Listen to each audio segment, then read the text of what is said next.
In a second. All those in favor say aye. Aye. Thank you very much. Good afternoon, Madam Clerk. Good afternoon. We have resolutions are the first item, it looks like, on our regular agenda session. So let's go ahead and read through all of these short-term vacation rental applications. A resolution approving short-term vacation rental, application number 18 STBR 00106 for property located at 711 Oxford Road. A resolution approving short-term rental vacation, application number 18 STBR 00101 for property located at 1724 Kirby Avenue. See, please. A resolution approving short-term vacation rental, application number 18 STBR 00116 for property located at 5410 Alabama Avenue. A resolution approving short-term rental vacation, application number 18 STBR 00130 for property located at 514 Crewston Street. A resolution approving short-term vacation rental, application number 18 STBR 00134 and 00135 for property located at 1603 William Street. Okay, thank you, ma'am. So these 5 items we will be going over tonight. They will be under our new rules of 5 minutes for the applicant, 5 minutes for opposition, and an introduction. Correct, Mr. Attorney? We are going to have we prepped for that for this evening? Okay, great. So change from how we've been normally doing it. The item will be introduced to us by staff, and then we will move to the applicant and opposition after that. All right, Madam Clerk, let's move on to F, please. A resolution to confirm the mayor's appointment of Tim Maddox as city treasurer. No lights. G, please. A resolution authorizing the administrator for the Department of Public Works to enter an agreement with HDR Engineer, Inc. to increase the scope and amount of existing contract for professional services relative to the water quality program rate study for a total amount not to exceed $469,984. Councilman Mitchell. Thank you, Mr. Chair. I have spoken to the Public Works Department, and they are still organizing their efforts for scope and process of how to proceed with this. And as such, I will be moving to table this tonight until after the first of the year sometime when they'll come back to us and present something. Very well. Thank you, sir. Thank you. All right, Madam Clerk, that is the last one. Excellent. Okay, so that is the last item on our regular agenda. Is there anything further from the council on this before we move on? If not, we will move on to Planning and Zoning Committee. Chairman Leverett.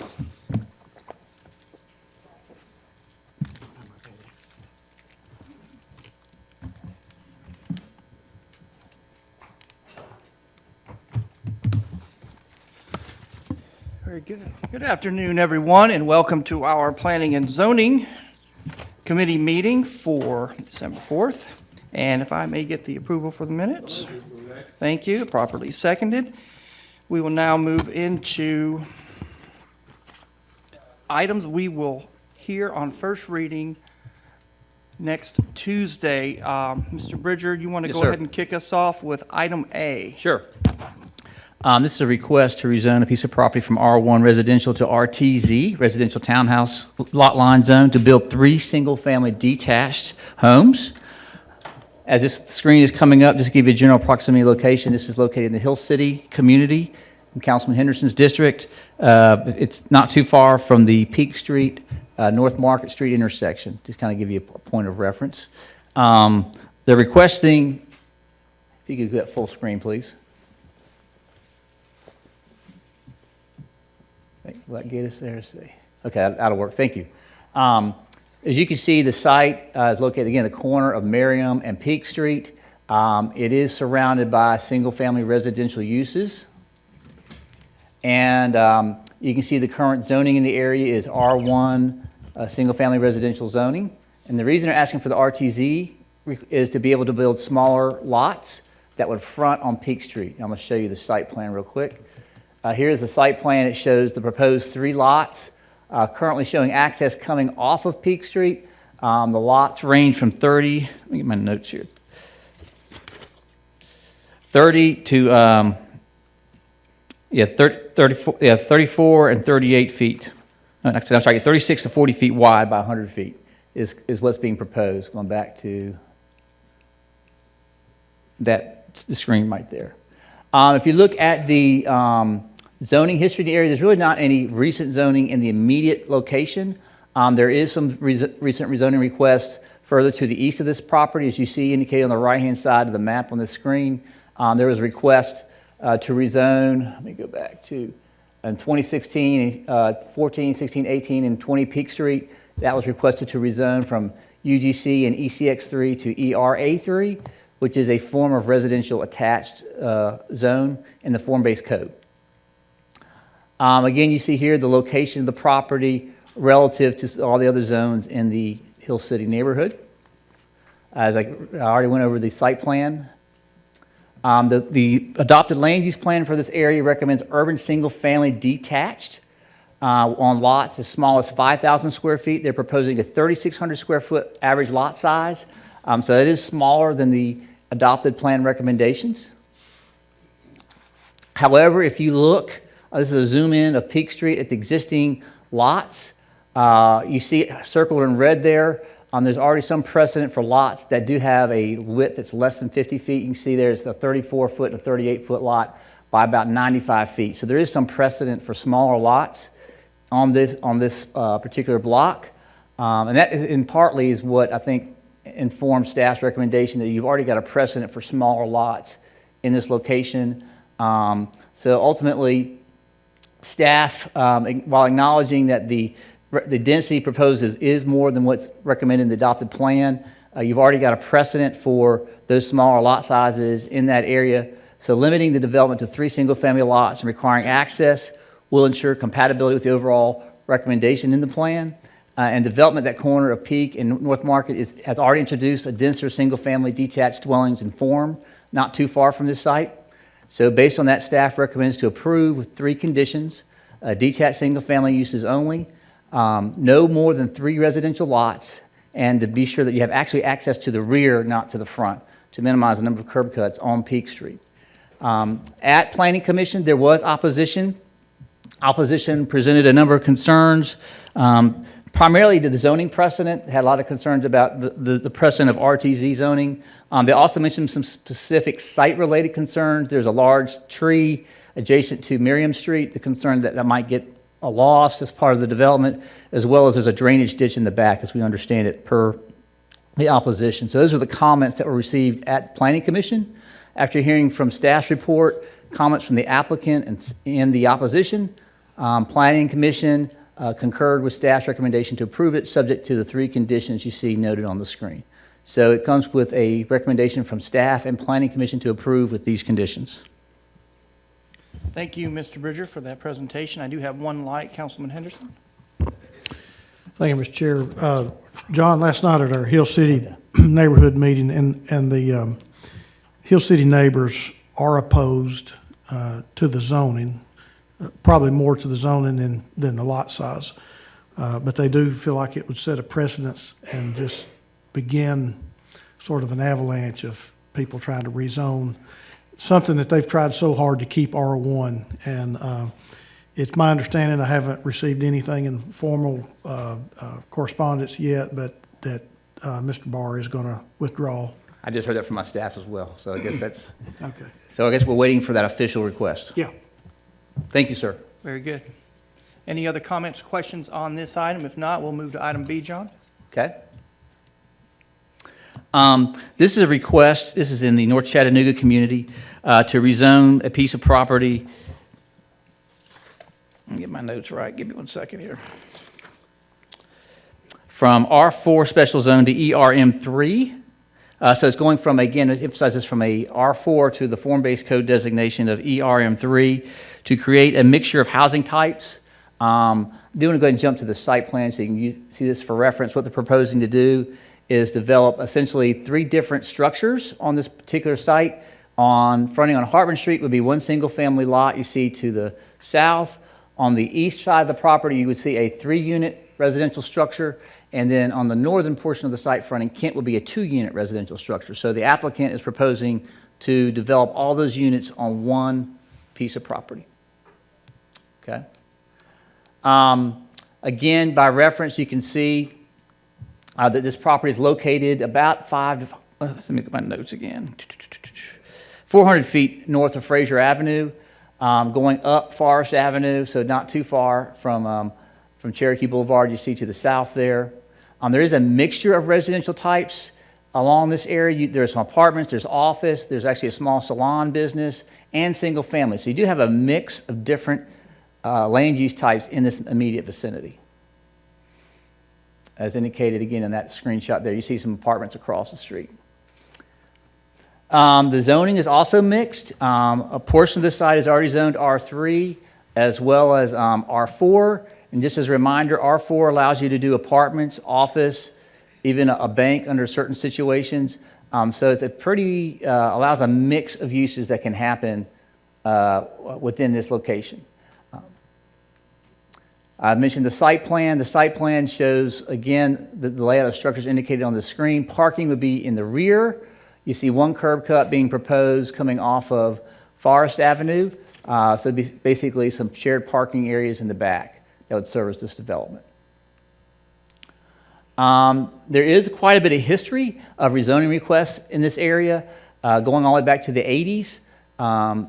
Some of the predominant rezonings back in the 80s was to rezone from either 01 or to R4 special zone at 209 Forest Avenue and 203 Forest. You can see also some approvals for office zoning.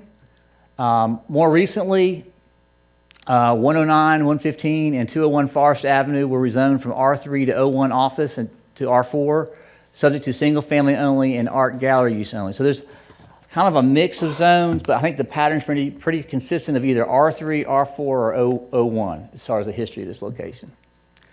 So looking at the North Shore Plan recommendations, it recommends medium intensity mixed use. And what that means is kind of what the name says, is you can have a mix of residential, retail, and office all in one site, as long as your building footprints do not exceed 10,000 square feet and your building height does not exceed 42 feet. Another key factor in looking at this request is there are some guidelines, as you recall, for when we consider expansion of form-based code, to be sure that we're not just doing it ad hoc. There's basically 3 sets of criteria we look at. One is the property in close proximity to form-based code boundary. Is it already, adjacent to an existing form-based code area? Does that physical character of the property, is it consistent with the context area that's going to become a part of? And then finally, is it a part of the adopted downtown plan? So it could be one or more. It doesn't have to be all of those. It could be one or more of those criteria. We found that it met the first 2, but not the third. So looking at criteria 1, it is literally just across the street from the form-based code on Hartman Street. So the south of Hartman Street, you've already got form-based code. This is just across the street from that. Looking at the second criteria, if you remember that the plan recommendations for a medium intensity business mixed use is consistent with the urban edge context, which describes a development pattern consistent with low to medium intensity residential and commercial areas. So we felt like the context is consistent with the plan recommendation, therefore it met that criteria. The third criteria deals with, is it included in the downtown plan boundary? It is just outside the downtown plan boundary. So it meets the first 2, but not the third. So as a reminder again, R4, it's already zoned R4, so you can have all these uses associated with that zone. So it's not like you're going from R1 to ERM3, you're going from an R4 zone, which already has a mix of uses allowed in it. I say the key difference between the form-based code and existing R4 is that you have larger setbacks required in R4. There's no guidelines for how you place parking or you do your curb cuts, as well as not as much direction on scale. So for that reason, staff felt like, again, a form-based code would be appropriate, but we would recommend an ERA3, which you see on the right-hand side of the screen, as opposed to the ERM3 that was requested by the applicant. The key difference between the two, ERM3 you see in the red allows you to do 5 or more units on a particular site, whereas ERA3 limits you to up to 4 units on a particular site. Given that this area had a mix of residential types, but not necessarily multifamily apartment structures, staff felt like ERA3 would be a better zone. But there is a catch, which came out at Planning Commission. So let me just go ahead and jump ahead. So we would recommend it to deny ERM3 but approve ERA. At Planning Commission, there was some opposition. I'll tell you a little bit about that in a minute. But the conversation at Planning Commission, once the applicant, in response to that staff's recommendation, their concern was, if I have to subdivide the property to make the ERA work, the setbacks create some additional complications for utilities and drainage. And so the applicant would prefer ERM3 with some restrictions, but to allow him to develop all the units on one lot without having to worry about the added setback requirements. If you do ERA, you have to subdivide that property, which creates more setbacks for them to navigate through. So Planning Commission also heard some opposition. I would say it more had to do with concerns. I wouldn't say they're necessarily opposed to the project. It was more concerns. The concerns had to deal with making sure that there's some existing brick walls, that those are protected, as well as being careful again about precedent. I think the concern about keeping watch over what you're doing in terms of long-term implications. So after hearing from the opposition, staff and the applicant, Planning Commission recommended to approve ERM3 with a condition of limiting it to no more than 6 units. That's a lot. Sorry about that. That was a lot. Mr. Bridger, thank you, and thanks for being thorough on the report on opposition, because that was 100% spot on. Councilman Mitchell, I saw your light. You don't see it anymore. Okay. Any other questions or comments on this case item? Thank you, Baylor, for coming to visit us today. See you later. Guess they don't like zoning. John, don't take any of that personally. I won't take it personally. It was just too much. Very good. All right. As soon as the door's shut, we'll move on to item C. Okay. All right, let me jump ahead. This is a pretty, I'm going to be, this is your district, Councilman, right? This Yes, is in your sir. district? Yeah, this is mine. So I'm going to give a full or a short version, because there was not a lot of discussion. Honestly, the shortest version you can get. Okay. I'm fine. Just real quickly, this is located at, in the Summit community. It's a request to rezone a piece of property from C2 Convenience Commercial Zone to UGC Commercial Zone for expansion of existing commercial area, so they can accommodate a bar and restaurant. I'll show you this, again, the current zoning of the property is C2. They're wanting to go to UGC. This is the site plan that was submitted. I do want to note that the site plan does not meet all of the UGC standards. The setbacks would not. So this is a little bit of coming after the fact to rezone it to UGC after it's been developed. That was something that staff mentioned in the report. However, the policy recommended by the Area 12 plan, which is getting close to being adopted, would be for a UGC type zone. So while the form is not fully consistent with the UGC zone standards, staff felt like it'd be a good precedent to set UGC in this area to continue to encourage a pedestrian-oriented urban development that is recommended by the plan. So staff recommended to approve. At Planning Commission, there was no opposition. And so Planning Commission, after hearing from the staff and the applicant, basically endorsed staff's recommendation to approve, subject to pedestrian access must be maintained throughout the proposed development. So it comes with 2 recommendations to approve from staff and Planning Commission with that condition. Very good. Thank you, Mr. Bridger, for the abridged version. Seeing no lights or comments on this item, we will move on. Item D, please. Okay. This is a request to rezone a vacant piece of property from R1 residential to C2 convenience commercial for a additional parking lot for cars for an adjacent business that's to the west of this property. This is in Councilman Oglesby's district in the East Lake community. As you can see from this, a little bit more of a zoom in, it's not too far from Rossville Boulevard, but it is on a residential block.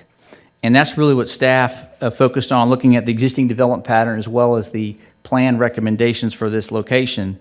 So the current block is all residential with the exception of those properties that front and access off of Rossville Boulevard.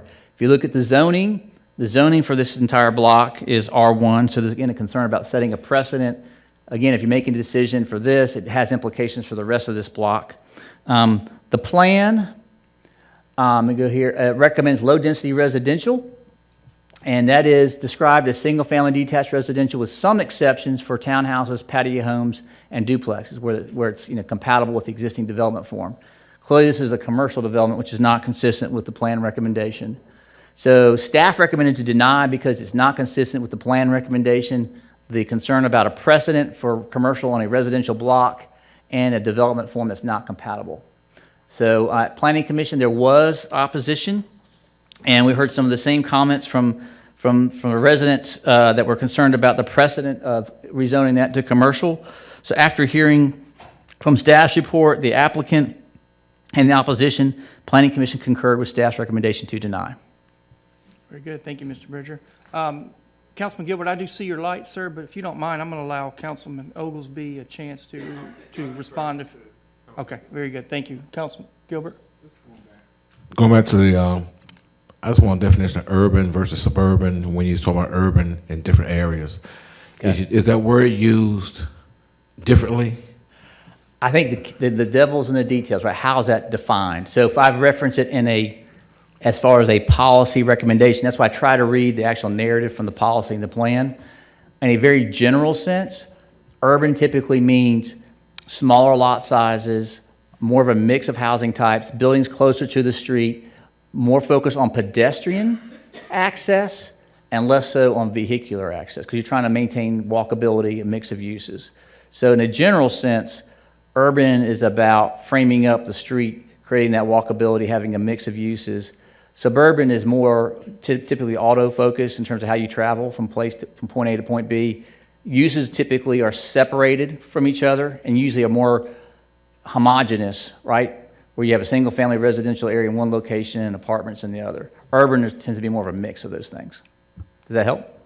Yeah, I get what you laid on. Sure. Right. You good, Well, that Councilman? was a leading question. Good question, sir. I appreciate that. You're good, sir? I'm good, yes, sir. All right, you take care of that cold down there. All right. Seeing no other lights are on this item, we're going to move on, John, to E, please. Sure. This is a request to rezone a piece of property that's vacant from R3 residential zone to R4 special zone for a track club workout facility.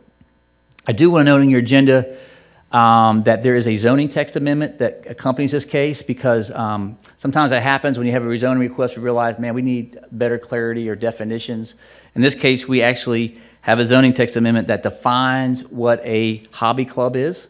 That's something that also the LDO asked some of our assistance on to provide more direction to the LDO staff as it relates to what that means from an enforcement perspective. So this is the location. It's an Oak Hill community. It's, if you know, there's the Key Janes Brick or Acme Brick Company. It's just to the south of the site. You also have Oak Hill to the north and west of this property. Again, zooming in, you can see that you do have some residential that backs up to the rear of this property. To the north, to the south, you have more of what I call an industrial manufacturing type development pattern. So it's kind of in a transition area between a residential neighborhood and an industrial area. Currently, as you can see here in this slide, the zoning of the site is R3. A lot of the surrounding zoning to the north, the east, and the west is R3. To the south, you have M1. There was a request in 1977, that's a ways back, to rezone from R3 to R4 at 4015 Chandler Avenue for office extension, and that was approved by Planning Commission and City Council. This gives you a little bit of history of zoning in the area. This is the site plan, shows a 2,400 square foot building with parking and one point of access coming off of 47th Street. Parking will be in the front. You see the proposed stormwater detention area to the rear. The land use plan, the Alton Park land use plan recommends single-family residential for this location. So clearly R4 is not consistent with that recommendation. What I would note, this is always is any situation, you can't anticipate everything that comes up when you first develop a plan. But in looking at the specifics of the development pattern for this area, R4, it's already zoned R3. Going from R3 to R4 with limitations, with some conditions, and the fact that it's adjacent to an M1 manufacturing, staff did not have concern about rezoning this to R4 with some conditions. So as you remember, when I showed you that slide of the R4 zone, all those uses that you can have in an R4 zone, we felt like there's some conditions that we needed to make sure it remains compatible with those residences to the rear. So we did recommend approval subject to the condition that's limited to residential uses or a fraternal, professional, or hobby club only. So that way we're ensuring the compatibility of what happens there with those residences to the rear. At Planning Commission, there was opposition present, and the opposition mainly had to do with, we hadn't met with the applicant yet, and as I understand, they're supposed to meet before they get here, so maybe Councilman Oglesby has an update on that. But after the applicant, definitely committed to meeting with the residents, they basically concur with staff's recommendation to approve with the condition of limiting it to residential uses or that hobby club. Very good. Thank you, Mr. Bridger. Councilman, do you have anything you'd like to add? Yeah, thank you, Mr. Chair. Sure. And you're absolutely right. I'm planning to meet with both the applicant and, thank you, the applicant and the neighborhood folks between now and next week. So the opposition seems to be nominal, but there was that concern about they hadn't been met with about the project. So thank you, John. You're welcome. Thank you, Mr. Chair. Yes, sir. Thank you. Any other comments or questions on this item? Seeing none, we will move on. Okay, F. I may not spend a lot of time on this because there's a request to withdraw. I'll defer to Councilman Byrd if he wants a full presentation. But we received a formal request to withdraw this case. So I'd be happy to oblige if you'd like a full presentation. Do we need to cover it? Okay?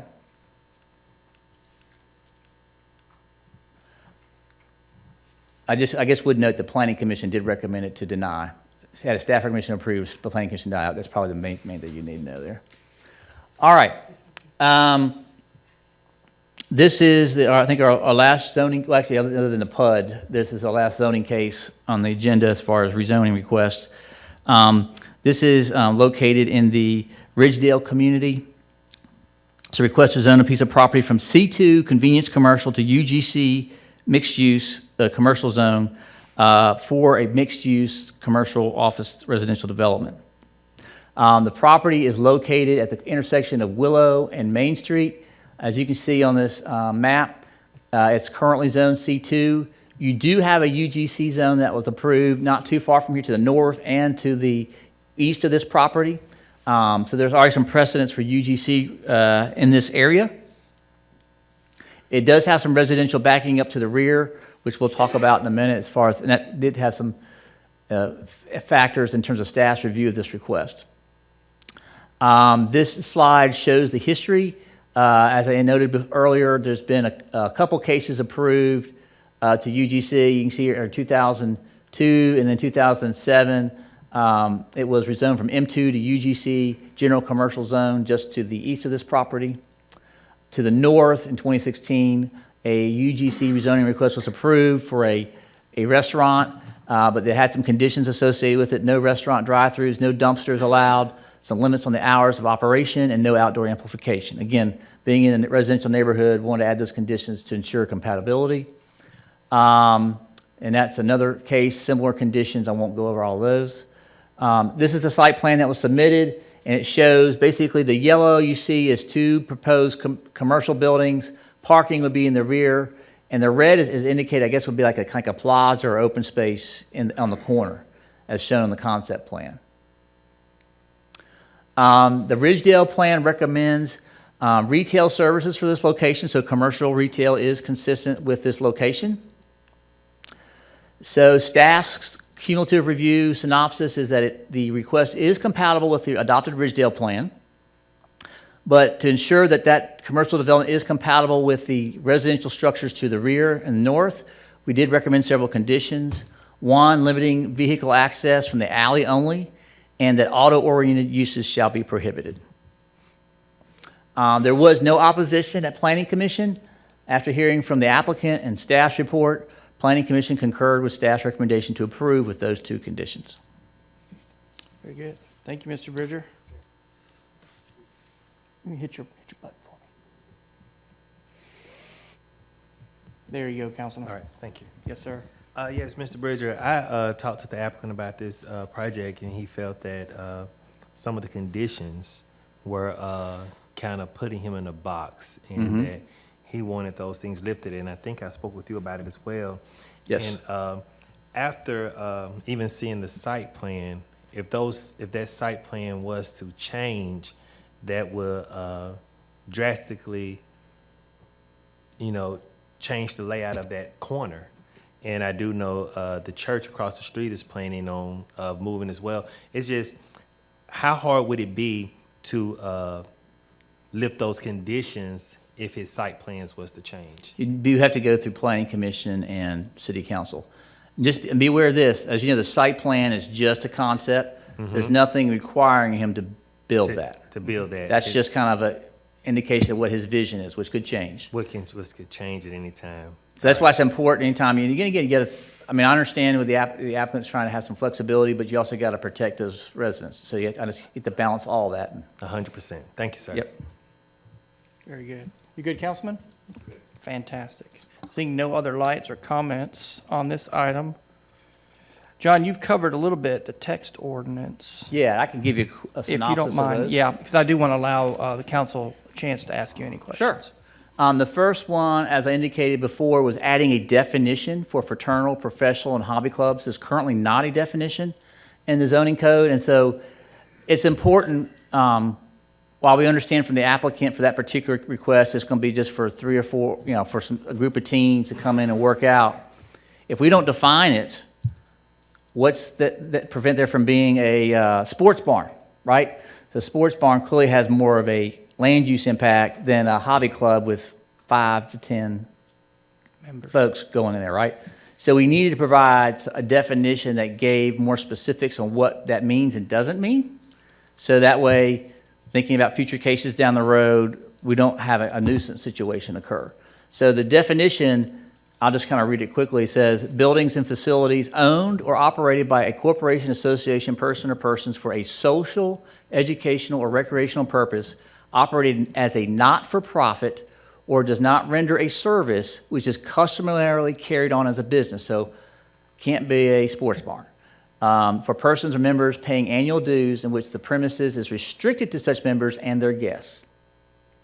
And we want to be sure to exclude from that the following uses. So it would not include a late-night entertainment facility, a nightclub, a professional office, a catering service, or restaurant. So we're being very clear that those things do not fall under that definition. So it just kind of gives this is what it is, this is what it isn't. So that way, again, it gives the LDO office some tools to enforce it.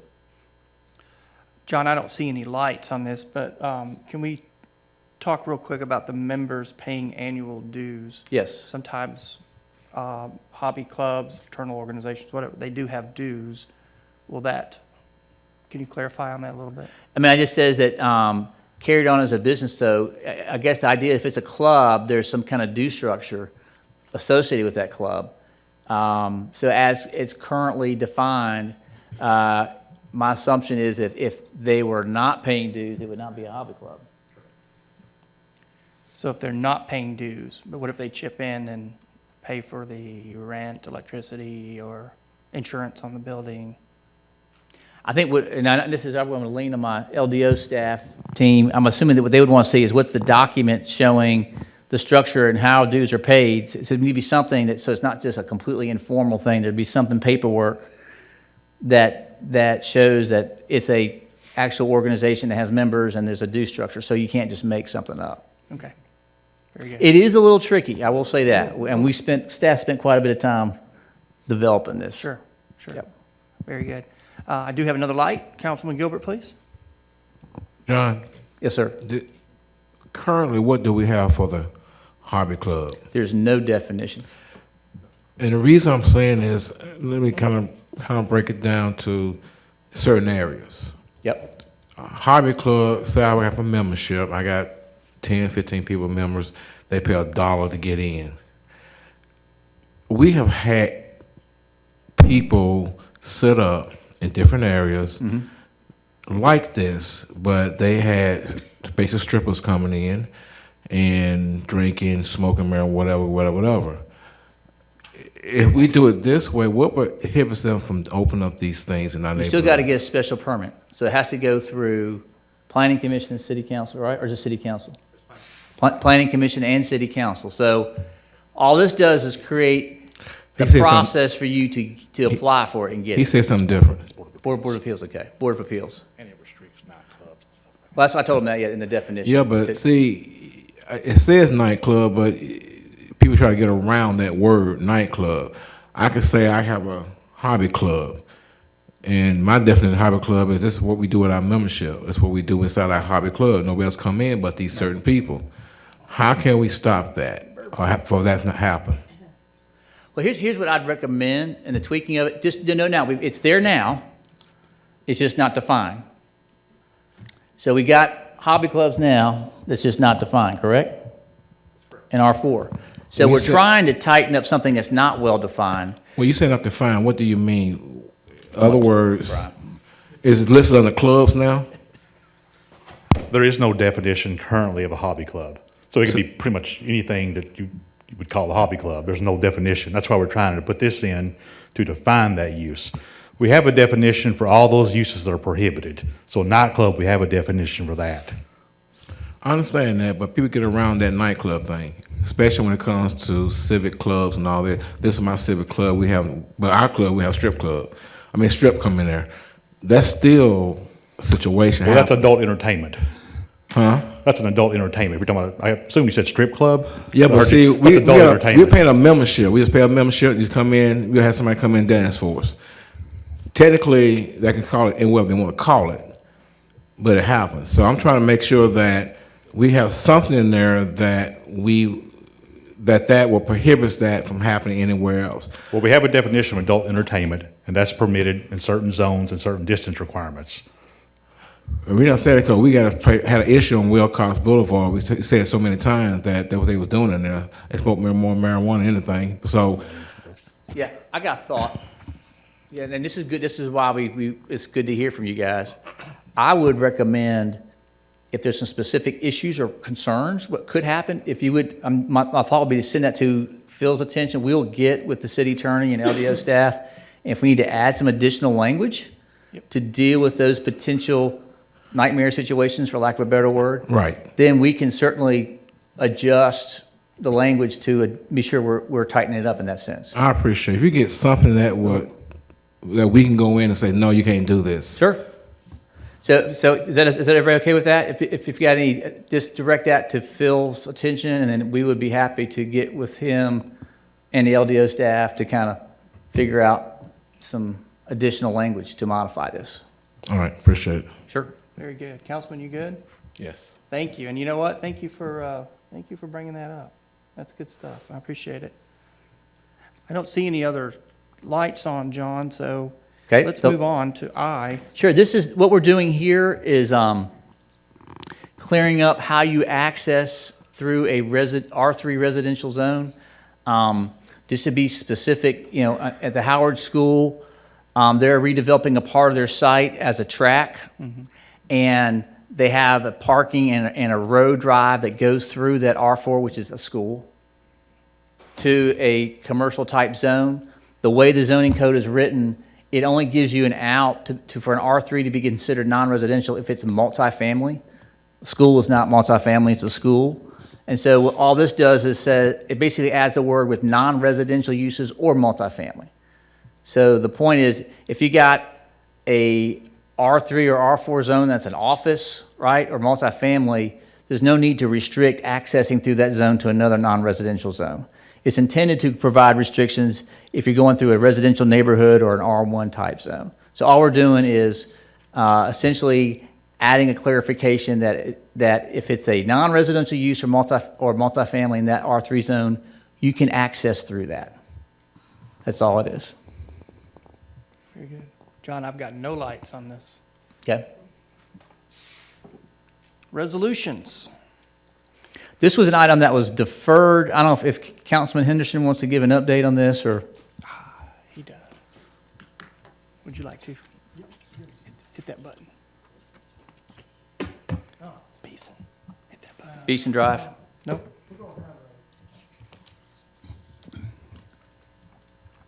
I think before we get long drawn into it, we're going to have a neighborhood community meeting here Thursday night.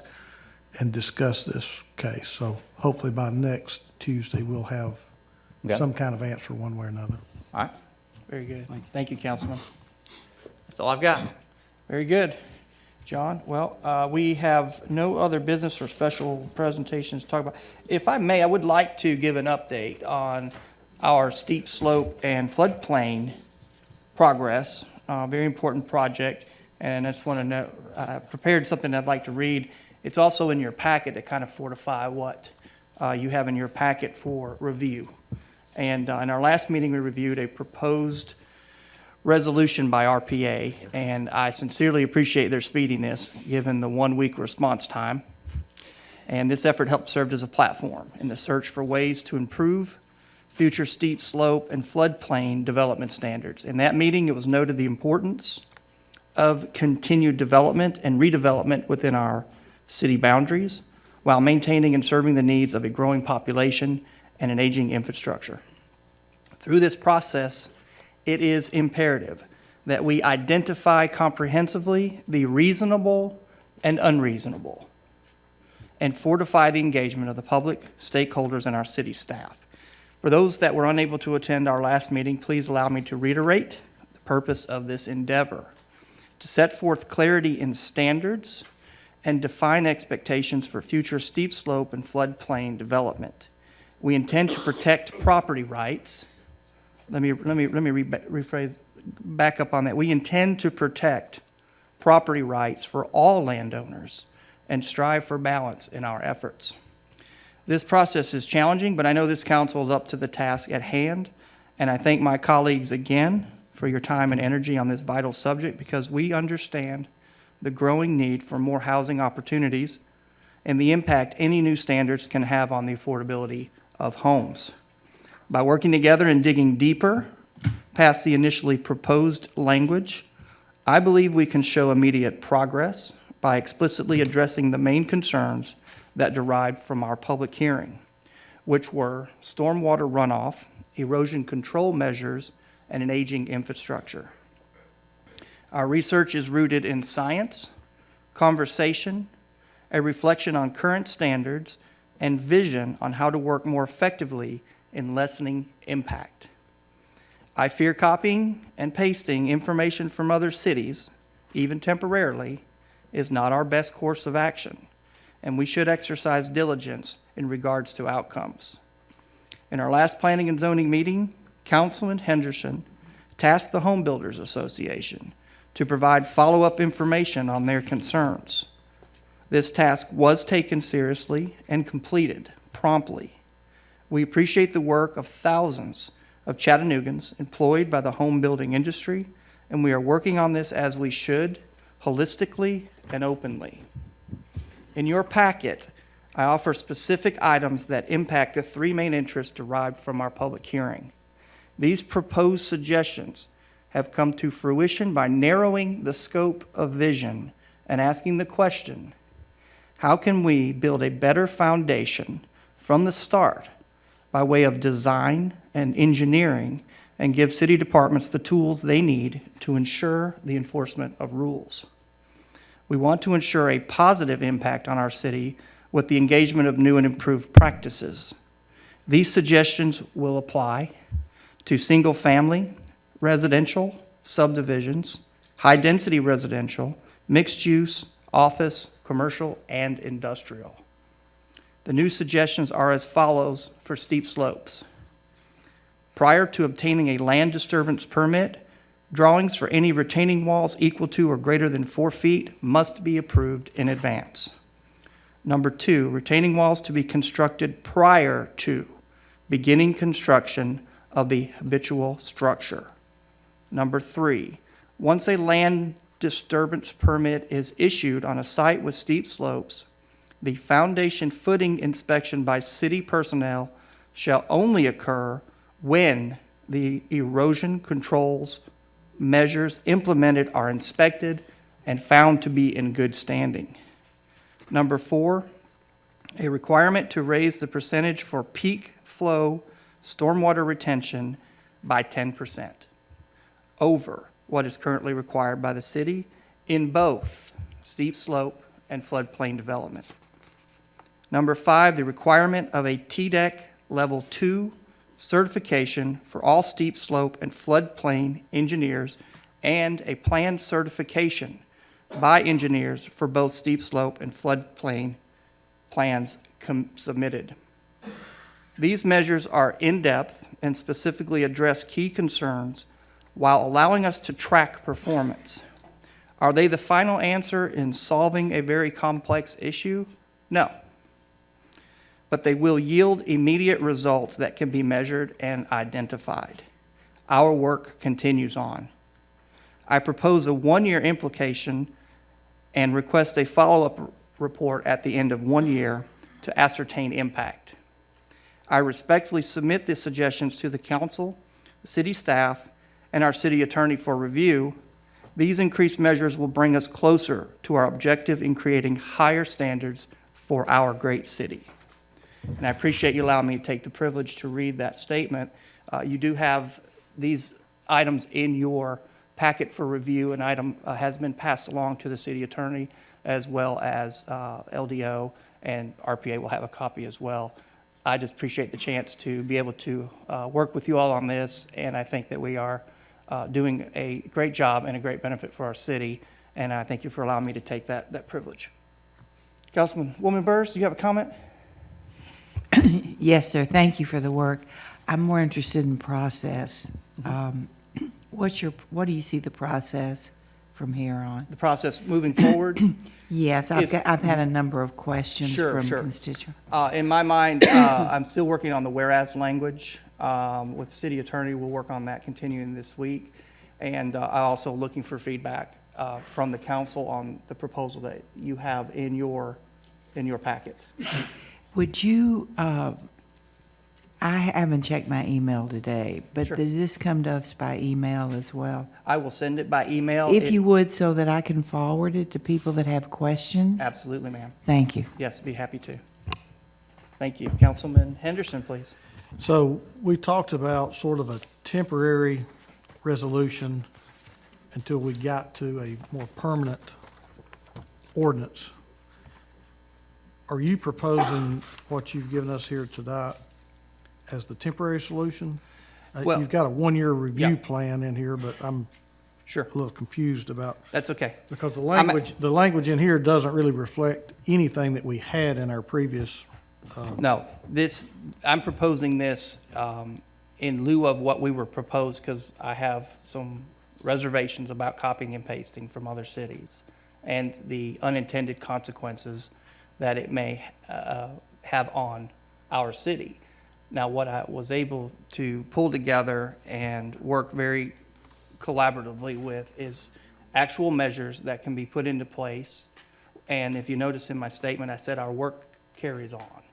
I want us to continue to be working on this subject, but I think these actual implications can show immediate results. I mean, they are far beyond what we have currently and are putting in more measurable practices immediately to yield results in a positive fashion.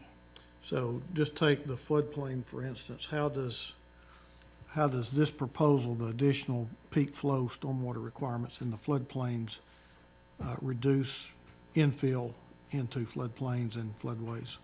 Well, it raises the water amount. I'm trying to approach this from the engineering side, and this is a conversation I'm hoping we can have. We can have this in strategic planning, and this is why I presented this, so we could start the conversation. So now's not the time to have the conversation? Okay. This statement was You're just designed presenting this. presenting this for conversation as we move forward in this process. So at what time will we discuss this? Because I will be glad to clock's get with. ticking, and Sure, I'll be glad to get with the chairman. next week is our last week before, Be glad to get with the chairman, and we can discuss this next week. next week's our last meeting Yeah. for 2 weeks. We have two. We have 2. Yeah, I have two. I don't know about you. I may just have one. Okay, very good. Very good. Does that help you? Sure. Thank you. Councilman Mitchell? Yes, thank you, Mr. Chair. You had mentioned, I believe you had mentioned you had meetings scheduled with some of the home builders, and I'm wondering, Did they come through with any suggestions, or is any of this work theirs, or is any of this work engineers' work, such as Mike Price? No, yeah, I'll be glad to answer that. This is a collaborative effort through conversations, meetings with city staff and the home builders. Okay, so some of this work you could say was part of an effort of the home builders? I could honestly say that was an important charge that Councilman Henderson had made in our last meeting, and I believe that they did exactly what this council asked, and that was dig deep and find ways to better improve their practices. Okay, thank So you. if your question is to the home builders, if their representative here is do they agree with these? No, I have no need to speak to the home builders Okay, right now. sure. I'm just trying to have a conversation with you, Mr. Chair. Yes, sir. I just wanted your take on the effort that the home builders have made up to this date on this work. Very good, and I appreciate that question. Thank you. In my mind, in my honest opinion, I think the home builders have done exactly what we've asked them to do, and that is to work diligently, aggressively, and dig deep to find ways that they can improve their practices. And I believe in my heart that they will stand by every one of these and honor them and in moving forward. Thank you. Thank you. I am seeing no other lights on this subject. Anybody else? Comments? Questions? I appreciate everyone's time today in the Planning and Zoning Committee. If we don't have anything else, Chairman, then I will adjourn us till 6.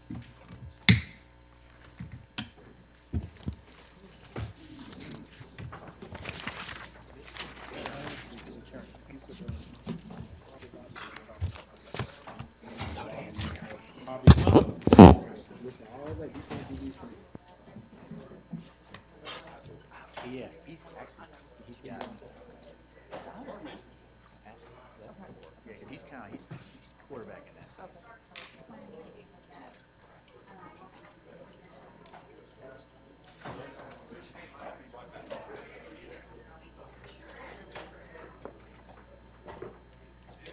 It'll be fun. Yeah, it is.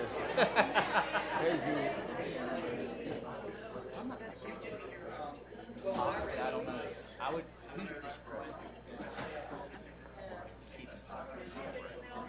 Yep.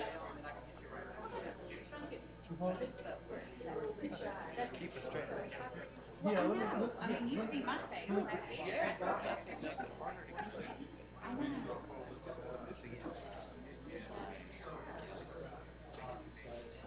Hello. How are you? Doing good.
Let me just give you a nice flavor. Is he gonna send me?